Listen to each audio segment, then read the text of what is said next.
소비자들이 왜 이 상품을 사겠어요? 이 상품을 사가지고 그 자체의 기능이 중요한 게 아니라 그 기능이 발휘하게 될 변화시킬 나의 인생이 중요한 거 아니에요? 이 변화. 진공청소기 사가지고 먼지가 잘 빨리는 게 중요한 게 아니라 내 삶이 시간이 많이 남고 그 남는 시간 동안 내가 딴 일을 할 수 있고.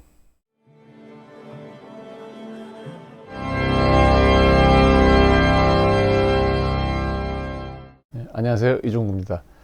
연휴 기간이 길어서 제가 한 5일 동안 영상을 못 올렸네요.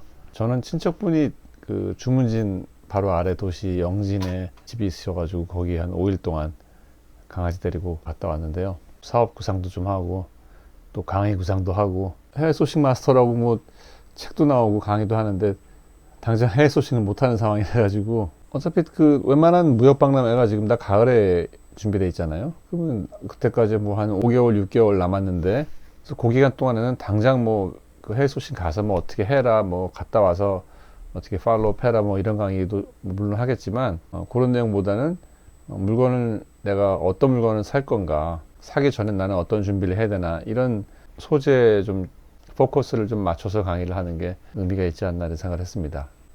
그리고 그런 생각도 했어요. 지금 제가 하는 강의라는 게 이게 되게 실무 이야기잖아요. 제가 지금 무슨 그 교양 강의를 하는 게 아니잖아요. 할 자격도 없고. 그러니까 결국 아주 프랙티컬한 이야기를 하기 때문에 사실 이런 강의는 모두를 위한 강의는 아닌 것 같아요. 그리고 제가 어떤 그 모두의 어떤 그 평균치를 올리기 위한 그런 강사도 아니고 또 뭐 그런 능력도 없고 또 장사라는 거는 그렇게 되지도 않거든요. 모두가 다 장사를 잘할 능력치로 올라가면은 거기서 또 경쟁이 생기겠죠. 그 중에서 또 일부만 돈을 벌겠고. 사실 장사에서 돈 번다는 게 고등학교 때 서울대 가는 것보다 더 어려운 것 같아요. 반에서 한 4, 50명 있으면은 한 명은 서울대 가잖아요. 그럼 우리 주변에 과연 4, 50명이 장사를 해가지고 정말 제대로 성공하는 사람이 몇 명 있는가? 뭐 현상 유지를 하는 사람들은 뭐 한 절반 정도 되겠지만 그 중에서 제대로 된 돈을 버는 사람은 그렇게 많지 않거든요. 그러면 이 강의라는 게 40명을 앉혀놓고 40명 다 서울대 보낸다. 이거는 말이 안 되잖아요. 이런 강의가 왜 마케팅하고 비슷한가 생각이 드냐면은 이 마케팅 할 때 돈을 쓰는데 이제 광고비를 쓰잖아요, 우리가. 근데 그 광고비가 제대로 된 그 투자 대비 효과가 일어나는 거는 어떤 상품이 잘 팔릴 때 그때 이제 이렇게 불을 붙이는 그런 기름값으로 이제 이 광고비를 댈 때 이제 그게 제대로 된 효과가 나오거든요. 우리가 이제 막말로 맨땅에 헤딩한다고 하는데 그런 식으로 광고비를 집행해서는 효과가 안 나오죠. 강의도 마찬가지인 것 같아요. 사실은 이제 내가 돈을 벌 만한 자질이 있는 사람들, 그런 사람들이 이런 강의를 들었을 때 1차적으로는 내가 장사에 소질이 있나 보다. 나는 장사를 해야겠다. 그러니까 이런 어떤 모티베이션이나 어떤 그 영어로 그 뭐 트리거 효과라고 하거든요. 이 방아쇠 효과. 시작을 하게 하는 거죠, 장사를. 그래서 그럴 때 이제 이런 강의가 효과가 있고, 뭐 몇 가지가 부족한 사람들이 이런 강의를 들어가지고 아구가 딱 맞아서 떨어져서 이렇게 바퀴가 돌아갈 수 있게, 이런 역할로서 또 강의가 중요한 것 같아요. 또 반면에 뭐 이런 효과도 있겠죠. 들어보니까 나는 못하겠다. 이게 도저히 뭐 나 같은 사람이 창업하고 뭐 무슨 해외 소싱하고 뭐 이런 건 나랑은 전혀 먼 이야기구나. 얼핏 들었을 때는 나도 할 수 있을 것 같았지만 실제 얘기 들어보니까 이건 뭐 나는 못하겠다. 불필요한 그 시간 낭비, 돈 낭비를 안 하게 미리 이제 이렇게 드랍시키는, 미리 포기하게 해드리는 그런 좋은 역할도 하는 것 같아요. 대신 전체 평균을 뭐 올린다든지 뭐 아무것도 모르는 사람이 이 강의만 듣고 돈을 벌 수 있게 한다든지 이런 거는 저는 아닌 것 같아요. 그래서 물론 이제 그런 방향으로 뭐 누구나 따라하는 뭐 어쩌고 뭐 이렇게 하는 강의를 할 수는 있겠지만 그 양심상으로도 그렇고 실질적으로도 그런 강의는 존재하지 않는 것 같아요. 만약 한다면 이제 거짓말인 거죠. 대다수의 분들이 실망스러우실지도 모르겠지만 저는 그 전자에 맞춰서 강의를 하는 게 맞겠다. 뭐 이런 생각을 뭐 쉬면서 했어요. 한 5일 동안 푹 쉬면서. 모두가 다 들어서 도움이 되는 얘기보다는 좀 소질이 있고 인터넷으로 사업 수완이 기본적으로 갖춰진 분들, 이런 분들한테 더 포커스를 맞추는 게 무슨 얘기냐면은 막 구독자를 늘리고 뭐 일반적인 사람들이 다 뭐 이렇게 들어서 좋고 뭐 사실 이런 얘기는 뭐 강의를 들을 때는 좋지만 실질적으로 도움이 크게 되지는 않을 수도 있거든요. 그래서 내 분수에 맞게 강의를 하자. 내가 무슨 뭐 교수도 아니고 그런 소질도 없고 아주 프랙티컬한 장사 얘기를 좀 하는 게 맞다는 생각을 좀 제가 푹 쉬면서 해봤습니다. 그래서 오늘 강의도 주제가 장사 더듬이가 좀 발달되지 않으신 분들은 야, 저놈 도대체 무슨 얘기 하냐 이렇게 좀 의아하실 수도 있는 이야기지만 또 어떤 분들한테는 바로 이해가 되실 수도 있는 주제입니다. 그 상품 소싱에 대한 이야기인데요. 어떤 상품을 내가 소싱해야 되는가. 조금 더 구체적으로 말씀드리면은 상품 소싱의 인사이트에 대한 이야기입니다. 내가 어떤 분야에 어떤 상품 카테고리에 인사이트가 있을 때 그 상품을 소싱하라는 이야기인데 뭐 얼핏 들으면 뭐 간단한 얘기 같지만 이 역시 인사이트가 있는 이야기입니다. 제가 찍어놓은 유튜브를 이렇게 봤는데 상품 소싱에 대한 얘기를 좀 봤거든요. 무슨 내가 얘기를 했나? 그러니까 그것도 마찬가지인 것 같아요. 진짜 답이 있는데 상품 소싱을 어떻게 하면 성공하느냐에 대한 정말 실제적인 답이 있는데 그 이야기를 내가 해버리면은 일반적으로 이제 많은 분들이 대다수의 많은 분들이 이해를 잘 못하실 것 같은 거예요. 잡히지가 않는 이야기 같고 그러다 보니까 저는 누구나 들어서 이해할 수 있고 로지컬리 말이 되고 따라해 봄직한 그런 내용으로만 얘기를 한 것 같아요. 물론 그게 틀린 건 아닌데 사실 그보다 더 중요한 게 있거든요. 그러니까 이 얘기를 제가 못했던 거예요. 이 강의가 모두를 위하고 모두가 이해를 해야 된다고 내가 생각을 해서 제가 그런 얘기 했잖아요. 잘 팔리는 상품, 잘 팔릴 상품. 그래서 잘 팔리는 상품은 현재 뭐 잘 팔리는 거 따라하고 조금 바꿔서 하고 지금 잘 팔리기 시작한 거 캐치해 가지고 뭐 그 다음에 앞으로 잘 팔릴 상품을 보기 위해서는 뭐 외국 사이트를 본다든지 지금 인기 있는 해외 직구 상품을 본다든지 이런 식으로 이제 조사를 해 가지고 이제 사라는 건데 이 공통점이 뭐냐면 결국 다 따라 사는 거잖아요. 그러니까 여러분이 의지적으로 상품을 고른 게 아니라 이렇게 시장 조사를 해 가지고 이런 기미가 보이는 이런 것들 해 가지고 이제 캐치를 해 가지고 이제 따라사 결국은 따라 사라는 거예요. 그러니까 내가 의지를 발휘한 게 아니잖아요. 물론 다 맞는 이야기인데 사실 저만 봐도 이렇게만 상품 사지는 않거든요. 이렇게 사는 방식이 가르치기가 쉽고 따라하기 쉽고 또 해서 되범직하고 물론 맞는 얘기긴 한데 실제로 뭐 저를 돌아보더라도 이렇게만으로 제가 상품을 사지는 않거든요. 더 중요한 원리가 있어요. 제가 이걸 말을 못했던 거죠. 결론은 여러분이 상품 카테고리든 그 상품이든 간에 그 분야에 대해서 인사이트가 있을 때 그 상품을 사야 된다는 거거든요. 인사이트가 없다? 빨리 인사이트를 만들어야죠. 근데 사실 이게 이론상 얘기가 아니라 실제 벌어지고 있는 아주 프랙티컬한 이야기예요. 저도 이런 원리로 상품을 사고 있고 그리고 이렇게 상품을 샀을 때 상품 적중률도 올라가지만 보람도 있습니다. 그 과정도 재밌고요. 실제로 제 주변에 이렇게 사업하시는 분들 봐도 뭐 소위 얘기하는 대박이 나고 또 브랜드가 되고 그런 과정을 보면은 결국은 다 이 원리로 이루어지는 것 같아요. 상품 소싱이. 내가 그 분야에 인사이트가 있느냐 없느냐에 따라서. 그러니까 인사이트 있는 상품을 내가 소싱해서 판다는 얘기는 그냥 단순하게 그 상품 사와서 재고 소진하는 그런 수준이 아니라 그 아이템의 어떤 나만의 어떤 브랜드를 만드는 그런 차원의 이야기인 것 같아요. 제가 전 영상에서 브랜드는 포지셔닝 역할을 한다고 했잖아요. 그러니까 이게 무슨 얘기냐면은 그 브랜드가 소비자 입장에서 상품을 구매하는 명확한 용도를 준다는 거죠. 이런 포지셔닝 역할을 하는 브랜드를 만든다는 거는 그러니까 이런 유사한 상품을 파는 다른 셀러들보다 내가 그 상품에 대해서는 뭐 정보든 어떤 모든 면에서 전문성이 있어야 된다는 얘기예요. 내가 굳이 이 상품을 왜 꼭 사야 되는지에 대한 명분도 줘야 된다는 거죠. 그 명분이 이 파는 셀러 스스로도 있어야 되고 구매하는 사람한테도 줄 수 있어야 되고 그래서 소비자가 볼 때 저 셀러가 저 상품을 왜 굳이 지가 팔려고 하는가 저 상품을 산다는 게 판다는 게 저 셀러한테는 어떤 의미가 있고 또 물건을 사는 나한테는 어떤 의미가 있는가 이런 식으로 그 명분 그 타당성이 있어야 되는 거예요. 그러려면 당연히 상품 정보도 있어야 되고 구색도 많아야 되고 이런 명분도 전달이 돼야 되고 이런 명분들을 모아가지고 그게 또 브랜드로 표현이 돼야 되고요. 이게 결국은 스토리텔링이란 건데요. 요즘에 하도 스토리텔링 해가지고 그냥 아무 스토리나 그냥 상품에다가 붙이면 그게 스토리텔링이라고 말씀하시는 분들이 많은데 유의미한 스토리텔링이란 그러니까 쉽게 해가지고 저 셀러가 저 상품을 왜 굳이 꼭 팔려고 하는가 왜 이거를 팔아야만 했는가 이런 이유에 대한 스토리가 있어야 되는 거고, 그걸 내가 들었을 때 아 그렇구나 하고 고개가 끄덕여져야 된다는 거죠. 고개를 끄덕이게 만드는 스토리텔링을 해야 그게 이제 물건이 팔리는 스토리텔링이죠. 그냥 아무 스토리나 갖다 붙인다고 물건이 팔리겠어요.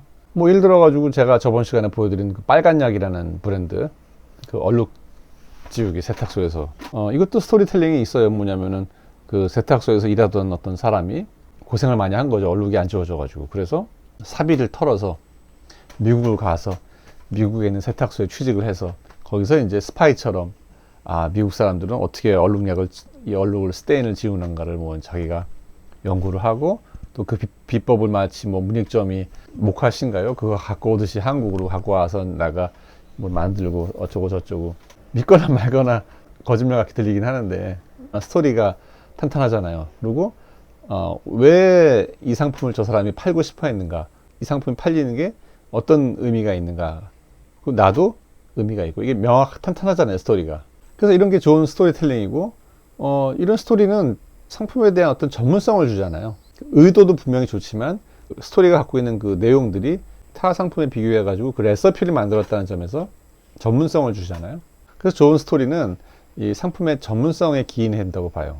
제가 예전에 코즈니 그 음악 CD 컴필레이션 앨범 냈을 때도 스토리가 명확해요. 전문성에 기인을 하고. 뭐냐면은 아니 유통회사가 무슨 유통회사 주제에 무슨 컴필레이션 앨범을 냈냐. 이유가 간단하죠. 손님들이 하도 카운터에서 지금 나오는 음악이 뭐냐, 가수가 누구냐, 제목이 뭐냐 하도 물어보니까 직원들이 너무 힘들어 하더라. 일을 못 하더라. 너무 많이 물어봐가지고. 그래서 아예 컴필레이션 CD를 내가지고 이거 그냥 사시면 돼요. 이런 식으로 이제 손님들한테 응대하게 했다. 얼마나 스토리가 좋습니까? 상당히 전문적으로 보이고, 음악에 대해서도. 그리고 탄탄하잖아요. 이 로직이. 근데 결국은 코즈니는 음악이 좋다. 음악에 대해서는 전문성이 있다. 이런 거를 이 스토리로 이제 이렇게 간접적으로 표현이 된 거죠. 아주 뭐 오래된 얘기긴 하지만 강호동 씨가 삼겹살집 그 프랜차이즈 브랜드 만들었을 때도 그 스토리가 좋잖아요. 자기가 본인이 삼겹살을 원 없이 먹고 싶으니까 자기가 가게를 냈다. 그리고 자기 친구들한테도 뭐 사교성이 좋으니까 뭐 가게를 내가지고 마음껏 삼겹살을 사준다.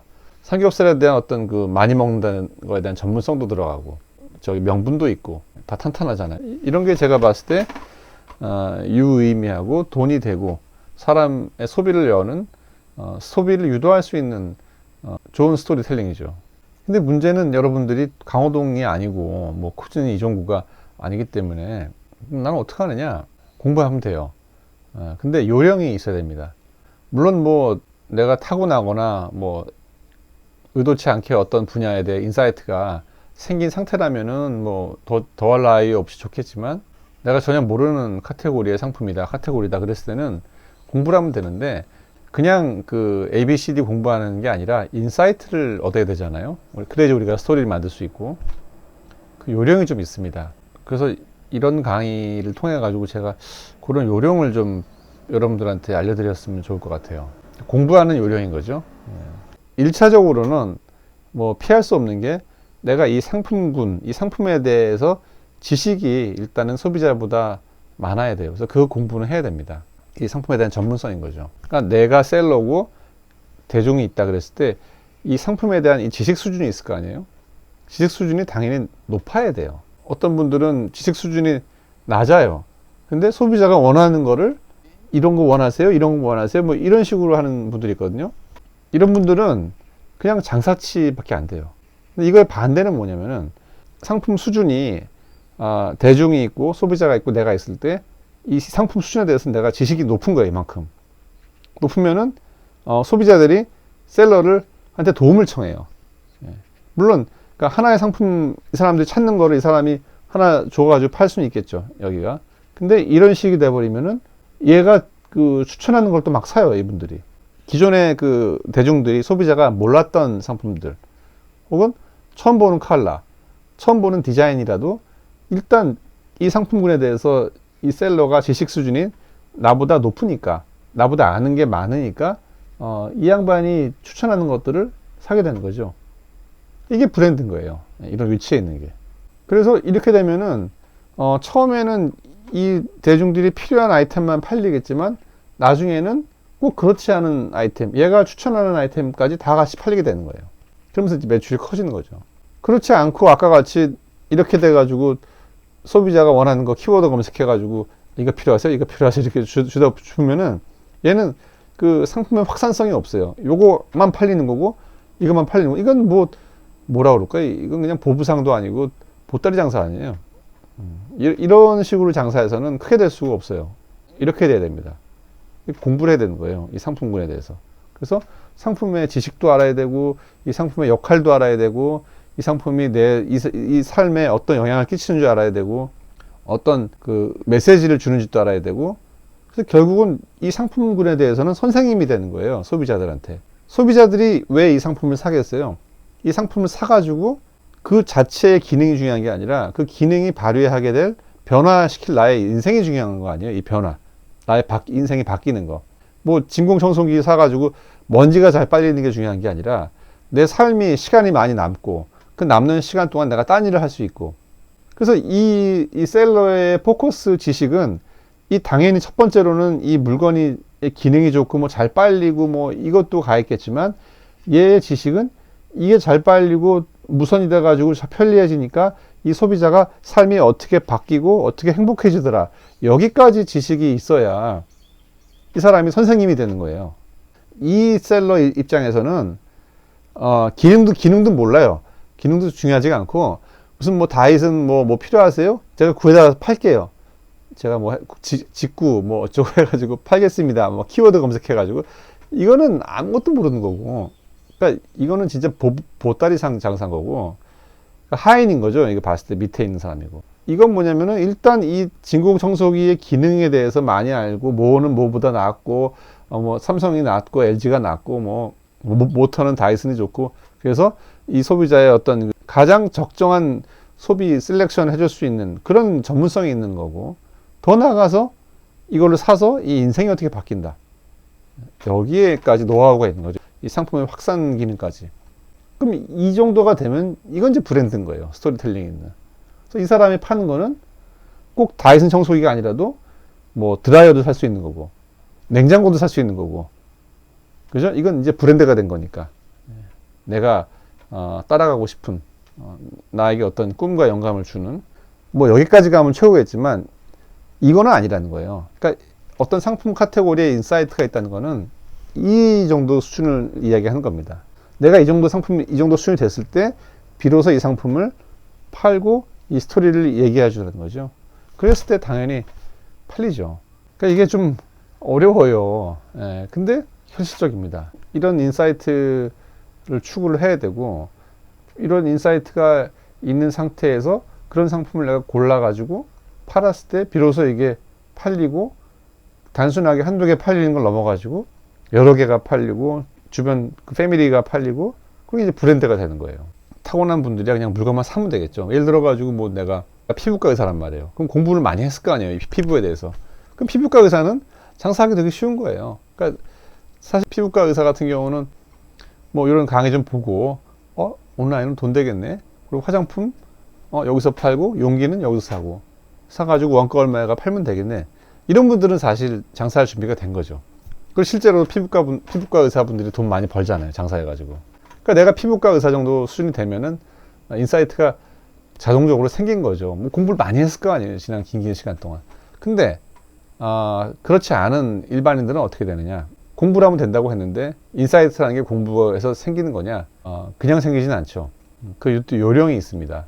그리고 한 분야에 대해서 어떤 인사이트를 내가 갖게 되면은 다른 분야에 대해서는 내가 몰랐던 분야라도 금방 하는 요령을 알기 때문에 뭐 A부터 Z까지 다 공부하는 게 아니라 그 인사이트를 뽑아내는 요령이 생겨요. 그래서 거기에 필요한 공부만 딱 합니다. 그래서 제가 시리즈로 이런 상품 소싱 인사이트에 대한 내용을 좀 여러분들한테 말씀드리려고 그래요.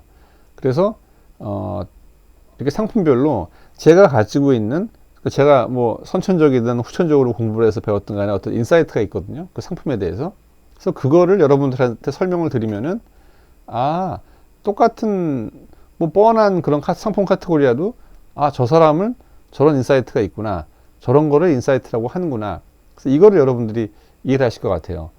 그리고 이 인사이트라는 거는 상대적인 거고 주관적인 거거든요. 뭐 명확한 답이 없는 거예요. 그거를 뭐 모든 소비자가 다 동의할 수도 없는 거고 할 필요도 없는 거고, 동의가 되는 사람들끼리만 돈을 주고 돈을 받고 뭐 이런 거래가 일어나는 거거든요. 물론 이제 이게 폭이 넓어지면 이제 대박이 나는 거겠지만, 제가 어떤 상품에 대한 인사이트를 어떻게 발견을 하고 어떻게 상품에 적용을 하고 이런 얘기를 듣다 보시면은 여러분들도 그런 인사이트라는 게 어떤 것이고 그런 요령이 생길 거예요. 같은 상품이라 하더라도 저의 인사이트하고 여러분의 인사이트가 다를 수도 있고, 그래서 여러분만의 인사이트를 개발하는, 발견하도록 노력을 좀 해야 됩니다. 그래도 어쨌든 간에 상품 지식이나 백그라운드 공부는 해야 되는 거죠. 자, 이런 차원에서 제가 이제 이렇게 아이템별로, 시리즈별로 이제 진도를 나갈 텐데, 오늘은 뭐 한 두어 가지만 말씀드려 볼게요. 예를 들어가지고 가볍게만. 첫 번째 차예요. 이 차가 이제 이런 차인데, 그 티백 말고 저는 이제 입차를 얘기하는 거예요. 이제 입차에다가 이제 물을 부어가지고 이제 이렇게 우려 먹는. 우리가 드라마나 뭐 영화 보면은 외국 사람들이 차를 많이 마셔요. 이제 못 사는 나라 말고 이제 조금 잘 사는 나라들 보면 차를 많이 마시거든요. 근데 이 양반들이 뭐 그렇다고 커피를 안 마시냐? 커피도 마시거든요. 커피도 마시고 차도 마시는데 이 용처가 달라요. 두 개를. 커피가 없어가지고 차를 마시고 이런 개념이 아니라, 커피를 마시는 오케이션이 있고 꼭 차가 필요한 또 오케이션이 있습니다. 근데 이 오케이션이 우리나라랑 좀 달라요. 우리나라 사람들이 차 마시는 이유는 커피에 대한, 커피 너무 마셨으니까 이제 조금 더 새로운 거 뭐 없냐, 지겹다 커피, 차, 혹은 차에 어떤 이제 가양차가 또 있거든요. 그 차에다가 이제 향을 입힌 게 있어요. 뭐 카모마일이라든지 뭐 루이보스라든지, 아예 향을 위한 차도 있죠. 뭐 저희 구기자라든지 뭐 오미자, 뭐 보리차 이런 거. 향이 좋아서 마시는 사람도 있고, 잠이 안 와서, 커피 마시면 잠이 안 오니까 차를 마신다. 그러니까 이런 식으로, 이런 여러 가지 이제 이유로 한국 분들 차를 마시는데, 이런 선진국들에서 차 마시는 용처랑 달라요. 근데 차 시장이 어디가 크겠어요? 우리나라 차 시장은 정말 작거든요. 근데 외국의 일본이나 뭐 유럽이나 이런 차 시장은 진짜 크단 말이에요. 그럼 만약에 우리나라에서 내가 차를 판다. 그러면 우리나라 사람들의 그냥 니즈에 맞는 차를 그냥 파는 거는 아까 제가 말씀드린 그 인사이트에 대한 게 아닌 거고, 그냥 그건 그냥 내가 서번트, 그냥 하인 역할을 하면서 물건을 파는 보부상인 거고, 여기서 뭔가 대박을 일으키겠다 이랬을 때는 인사이트가 있어야 되겠죠. 그럼 선진국 사람들은 왜 도대체 차를 마시는가, 우리가 모르는 차의 용도는 뭔가, 이거를 공부해야겠다는 거죠. 그래서 이 사람들이 차를 마시는 이유를 가지고, 그 이유를 알고 거기에 내 개인적인 어떤 그 익스피리언스가 붙으면서 이런 스토리텔링이 나와야겠죠. 그래서 나라는 사람이 그걸 알고, 그 용도를 알고, 내가 너무 좋더라, 이러이러한 이유가 있었구나, 그래서 내가 감명을 받고 이걸 내가 한국 사람들한테 전달해주고 싶다, 그래서 차를 들여와 가지고 이런 용처에 맞게 상품을 소싱하고 그렇게 내가 이제 상품을 판다, 뭐 이렇게 앞뒤가 맞아야지. 뭐 이런 게 스토리텔링이에요.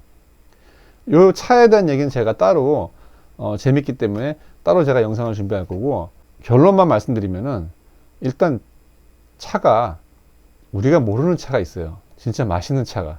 우리가 먹는 차는 사실 이 차 만들고 나서 이제 이렇게 부스러기들 이렇게 떨거지로 이제 쓰레바지로, 그걸 더스트라고 하는데, 쓰레바지 차라고 하거든요. 그래서 쓰레바지로 이렇게 더스트를 긁어가지고 그거를 이제 모아가지고 티백에 만들어가지고 마시는 차를 우리가 대부분 마셔요. 가격이 진짜 좋은 그 잎차, 그 찻잎의 끝을 잘라가지고 만드는 차랑 이 더스트하고는 거의 30배 차이 납니다. 그래서 우리는 이 차밖에 몰라요. 그래서 일단은 맛이 있어요. 정말 맛있어요. 근데 이게 수요가 없으니까 지금 수입을 안 하는 거거든요. 그게 있고, 약간 형이사학적으로 접근을 하면은, 커피는 미래 혹은 과거예요. 주로 미래가 많아요. 그러니까 뭐 5분 후, 10분 후, 내일, 다음 달, 내년 이런 식으로 이 미래를 계획하는 차예요. 뭔가 머리를 써가지고 막 프로그레스가 있고 발전을 하고 막 기획을 하고, 그래서 뭐 약속된 미래를 위해서 내가 나가는, 달려가는 그런 음료인 거고, 혹은 과거를 회상하면서 이렇게 커피를 마시고, 나 옛날엔 그랬지. 근데 차는 그게 아니에요. 미래도 아니고 과거도 아니고 뭐겠어요? 지금이죠. 지금으로 이렇게 깊게 들어가는 거예요. 나는 미래도 없고 과거도 없고 지금 이 순간 현재에만 내가 존재한다. 그때 차를 마시는 거예요. 그래서 내가 이 밑으로 깊게 들어가는 거예요. 앞뒤가 아니라. 그래서 이거에 맞는 차가 있습니다. 그리고 이런 익스피리언스를 도와주기 위한 차 용기를 파는 거고, 앞이나 뒤를 위한 차 용기는 차 용품은 또 다릅니다. 간편해야 되고 빨라야 되고, 혹은 여기는 뭐 우아해야 되고. 근데 이 밑으로 들어가기 위한 차 용기는 차를 만드는 과정을 위한 그 자체가 도움을 주는 용품이어야 돼요. 그러니까 용품도 달라요. 그러니까 이렇게 어떤 인사이트를 갖느냐에 따라 가지고 어떤 상품을 소싱하느냐, 어떻게 파느냐, 또 그리고 어떤 파생 상품을 파느냐까지 이게 다 바뀝니다. 또 좋은 예가 그 맥주잔이에요. 이거는 상품 정보도 중요하지만 이 상품에 대한 나의 어떤 익스피리언스가 있어야 돼요. 콜라를 정말 좋아하시는 분, 콜라 맛을 아시는 분들은 어떤 잔에 먹느냐를 상당히 중요하게 생각합니다. 그리고 얼만큼 그 얼음을 넣느냐. 근데 이거는 뭐 일반적인 사람도 이해가 되는 게, 우리가 콜라를 2리터짜리 이렇게 나발을 부는 거 하고 얇은 캔에 있는 거, 이걸 따서 마시는 거랑 맛이 달라요. 밀라노에 이제 카페에 갔는데 너무 목이 말라가지고 콜라를 시켰는데 콜라가 12,000원을 받더라고요. 그 12,000원짜리 콜라가 어디다 따라주냐면은 이렇게 그 샴페인 찬 유리 잔에 얼음을 잘게 해가지고 이렇게 채워가지고 거기다가 따라주더라고요. 아, 근데 그 콜라 맛이 기가 막혀요. 식기세척기에서 꺼낸 미지근한 그 머그잔, 그 사기 머그잔에 그냥 담아가지고 콜라를 마실 수도 있잖아요, 급하면은.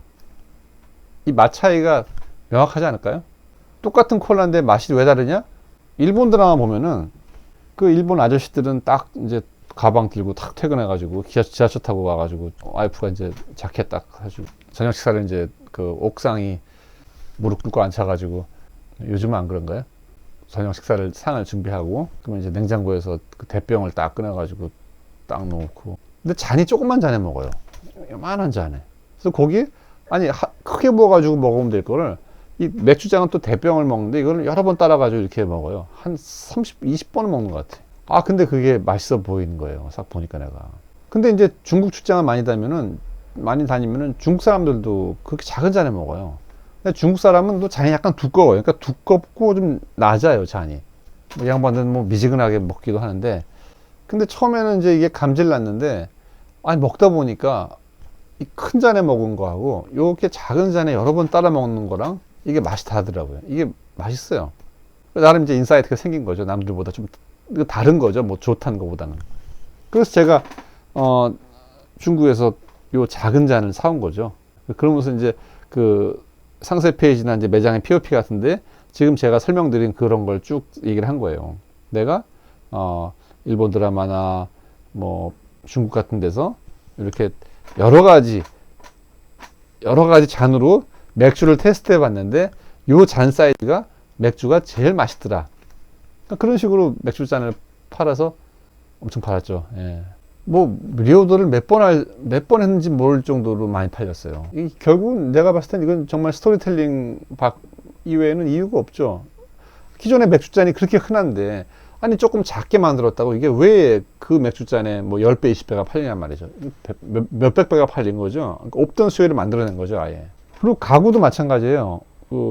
우리나라 거실을 이제 보면은 이제 인사이트가 생기는 거죠. 우리나라는 대부분 거실이 구조가 비슷해요. 텔레비 보면은 아무리 뭐 부자들 막 연예인들 막 나와도 그분들 집 가보면은 다 똑같이 생겼어요. 그리고 인테리어가 세련되고 뭐 후지고 이걸 떠나서 일단 구조가 다 똑같습니다. 소파가 뭐 기역자 소파, 기역자 있잖아요. 다리 놓는 거 이렇게 한쪽에. 기역자 소파가 벽에 붙어 있고, 그 다음에 붕 띄어가지고 저쪽 건너편에 텔레비 벽걸이에 붙어 있고, 그 사이에는 이제 텅 비어 있고. 그러니까 뭐냐면은 누가 손님이 오면은 소파에 이렇게 앉아가지고 다 텔레비를 보고 있는 거예요, 벽을. 근데 서양 집들은 안 그러거든요. 중국 집도 안 그래요.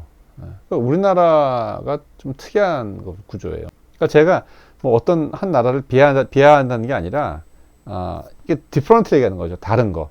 그러니까 이 인사이트는 다른 거를 발견하는 데서 나오거든요. 물론 이제 못 사는 나라도 봐도 인사이트가 나올지 모르겠는데, 어쨌든 간에 이제 잘 사는 나라를 보면 이제 인사이트가 많이 나오는 경우가 많아요. 미국 집, 뭐 유럽 집이죠. 뭐 제가 스웨덴 집 보면은 가운데로 모여 있어요, 다. 소파가 메인으로 두 개가 좀 큰 개가 있고, 그 사이에 작은 소파가 있는 경우가 기본 세팅이에요. 그리고 그 사이사이에 이제 코너 테이블이 들어가고 꽤 큰 커피 테이블이 크게 들어갑니다. 그러니까 이거는 뭐냐면은 대화를 위한 구조예요. 그리고 뭐 테레비가 벽에 있기도 하고 뭐 벽에 없기도 하고 뭐 스탠드로 있기도 한데 어쨌든 간에 딱 거실을 봤을 때 메인은 뭐냐면은 중앙을 향한다는 거죠. 그리고 항상 거실장이 있어요. 그러니까 거실장이 있는데 이 거실장도 이야기거리를 위한 거예요. 왜냐하면 거실장에는 뭐가 들어가냐면은 이 집주인이 뭐 살면서 뭐 여행하고 뭐 자라오고 한 동안에 이제 여러 가지 이제 그 콜렉터들이 있을 거 아니에요. 콜렉션들. 뭐 기념품도 있을 수 있고, 이 서재가 아니라 거실에 있는 그 거실장에 있는 것들은 이 집에 온 손님들 혹은 가족들과 이제 이야기거리의 소재인 거예요. 그걸 보면서 이거 뭐예요? 뭐 여기도 가셨어요? 뭐 이거 나도 거기 이 나라 갔었는데 좋았어. 이런 식으로 결국은 다 대화를 위한 그 소재예요. 그러니까 그것들이 이제 거실장에 이제 진열이 되는 거죠. 그래서 진열장이라고 부르잖아요. 그래서 이 똑같은 가구를 하더라도 내가 어떤 인사이트를 지향하느냐에 따라 가지고 이 파는 내용이 달라집니다. 아이템들이. 한국에서 많이 파는 그 기역자 소파는요, 이런 대화형 구조를 위한 거랑 어울릴 수가 없어요. 이게 들어가는 순간 나머지가 다 없어져야 돼요. 이게 그 중앙형으로 이렇게 모이려면은 이 기역자가 들어가서는 안 되거든요. 뭐 일자, 뭐 사이즈야 뭐 크고 다를 수가 있겠지만 대, 중, 소, 중 이런 식으로 각자가 이렇게 꺾어지는 모양이 들어가면 안 돼요. 그리고 거실장에 들어갈 자리가 없습니다. 일단 소파가 뒤에 붙어버리면은 거실장은 어디다 놓겠어요. 그리고 소파의 재질도 문제예요. 이제 이 주부가 뭐 남자든 여자든 간에 계절이 바뀌고 뭐 크리스마스든 뭐 부활절이든 뭐 이렇게 시즌이 바뀌면은 뭔가 이제 집안 분위기를 바꾸고 싶어 하거든요. 그럴 때 이제 제일 많이 활용하는 게 쿠션 커버를 바꾸는 거예요. 물론 이제 부자들은 이제 가구를 바꾸는데, 그러면 이제 가구도 돈이 들지만 이제 그 가구를 놓을 창고도 있어야 되고 이제 뭐 계속 커지는 거죠, 돈이. 일반적인 서민들은 가구를 못 바꾸니까 또 집안 분위기를 또 레노베이트 하고 싶어 하니까 소파 쿠션을 바꿔요. 근데 소파 쿠션을 바꾸는데 소파가 가죽이면은 소파 쿠션을 놓을 수가 없어요. 가죽 소파에는 가죽밖에 안 어울리거든요. 가죽 소파에다가 쿠션 커버를 바꾸는 게 이게 매치가 안 되잖아요. 소파의 재질이 가죽이 돼버리면은 이거는 그냥 끝까지 가는 거예요. 그냥 데코레이션이 없는 거예요. 그래서 선진국에서는 가죽 소파를 쓰는 집보다는 이 패브릭, 린넨 소파를 많이 씁니다. 그래서 린넨이나 패브릭을 이렇게 잡아줘야 거기에다가 이제 컬러별로 뭐 쿠션 커버를 이제 믹스 앤 매치를 할 수 있고 개인기를 부릴 수 있는 그런 그 룸이 생기는 거죠. 일단 소파가 가죽이 돼버리면 그걸로 그냥 그 컨셉으로 그냥 쭉 가는 거예요. 어디에 어울리냐면은 이런 화기애애하고 뭐 이렇게 여러 사람들이 사는 이런 가족을 위한 소파가 아닌 거고, 아주 차가운 도시의 고독한 남자, 독신남, 독신녀, 뭐 인테리어 손님이 안 오는 거죠. 집에 오더라도 하루만 있다 가는 거죠. 그런 용도로서의 가정에만 필요한 게 가죽 소파예요. 가죽 소파는 이런 화기애애하고 화목하고 이런 거랑은 거리가 맞지가 않아요. 일단 차갑잖아요. 그리고 가죽 소파 위에서 하는 대화하고 린넨 소파에서 하는 대화하고 나의 마인드가 달라요. 영향을 준단 말이죠. 딱딱하고 모던한 그 가죽 소파에서 하는 얘기는 되게 직설적이고 단편적이고 꼬여 있고 뭔가 이중성이 있고 상대방을 떠보는 거고, 근데 린넨 소파에 앉아가지고 얘기하는 거는 솔직해지고 나의 진짜 모습이 나오고 상대방을 걱정해주고, 그래서 이런 식으로 다덤벼가 돼야 돼요. 다덤벼가 뭐냐면은 오케이, 기저귀, 오케이, 인사이트 찾아보자. 인사이트 뭐냐, 우리나라 시장에서 뭐가 부족한가, 어떤 인사이트가 내가 있어야 되는가, 물티슈, 뭐 수납용품, 대야, 칫솔, 화장품 가리지 말고 어떤 상품이든 간에 지금 제가 얘기한 가구나 맥주잔 이런 식으로 그 카테고리에 맞는 인사이트를 찾아내야 되는 거예요. 무엇이 비어있나, 어떤 의미가 우리나라 시장 소비자들한테 결핍되어 있나, 결핍 요소를 찾아내야 돼요. 그래서 이 결핍 요소를 찾아내야지만 그거를 내가 채워주는 용도에 대한 상품을 만들었을 때 이게 도움이 되는 거예요. 그리고 고마워하는 거고, 그리고 그런 역할을 하는 이 셀러가 좋은 사람이 되는 거고, 이 사람들이 우러러보게 되는 거죠. 그랬을 때 이 사람이 파는 이 상품 말고 다른 것도 같이 팔리게 되는 거고, 그때 이게 이제 브랜드가 되는 거예요. 이게 원리예요. 그럼 이런 인사이트를 어디서 공부하느냐? 당연히 우리가 결핍된 거를 이미 갖고 있는 곳에서 공부를 해야죠. 뭐 어쩔 수 없어요. 이거는 선진국입니다. 우리나라가 보다 조금 잘 사는 나라, 우리나라가 곧 따라 할 나라, 여기에 가서 공부를 해야죠. 물론 뭐 가서 살면 제일 좋겠지만 뭐 그게 불가능하니까 온라인으로 공부를 하는 거죠, 일단은. 이런 물건들을 파는 셀러들이 많을 거 아니에요, 이 나라는. 이런 결핍된 요소들을 이미 채워서 파는 데들이. 그래서 그거를 일단 일차적으로 공부를 많이 해야죠. 그리고 아까도 제가 아까 그 청소기 얘기하면서 청소기가 기능에 일차적이지만 그 기능이 파생되는 여러 가지 나의 인생의 변화, 생활의 변화, 핸드폰이 주는 단순한 이 모빌리티가 주는 역할도 있겠지만 이 핸드폰이 있기 때문에 내가 멀리 있는 뭐 친구들하고도 연락할 수 있고 뭐 SNS를 통해 가지고 내 삶의 파장이 넓어질 수도 있고 뭐 이쪽에 포커스를 줘야 된다고 했잖아요. 이건 정보가 파생되는 거거든요. 그럼 한 상품 카테고리 어떤 파생된 정보를 내가 배우고 싶다. 그럼 어디로 가냐? 그건 책방으로 가요, 저는. 이 온라인으로 검색을 하는 거는 내가 어떤 정보를 그 찾고 있는 그 정보가 내가 제한된 상태에서 보고 정보도 제한되게 걸려요, 이렇게. 내가 원하는 정보를 찾는 거예요, 온라인은. 근데 이 책방은 뭐냐면은 내가 어떤 그 목표 지향적인 정보를 가지고 이제 책방을 가죠. 그러면은 일단 이 동선상에서 내가 의도치 않게 여러 가지 다른 카테고리의 정보들을 접하게 돼요. 근데 내가 만약에 저 정보에 대한 지향성이 뚜렷하면은 이런 처음에는 내가 의도치 않게 관련 없게 느껴졌던 정보들도 이게 아구가 맞춰져요. 그 내가 원하지 않았던 정보까지도 얻을 수 있는 곳이 책방이에요. 구조적으로, 물리적으로. 그래서 제가 어떤 그 요리 도구, 뭐 주방 도구에 대한 그 인사이트를 얻겠다. 그래서 이거에 관련된 책을 찾으러 책방에 간다.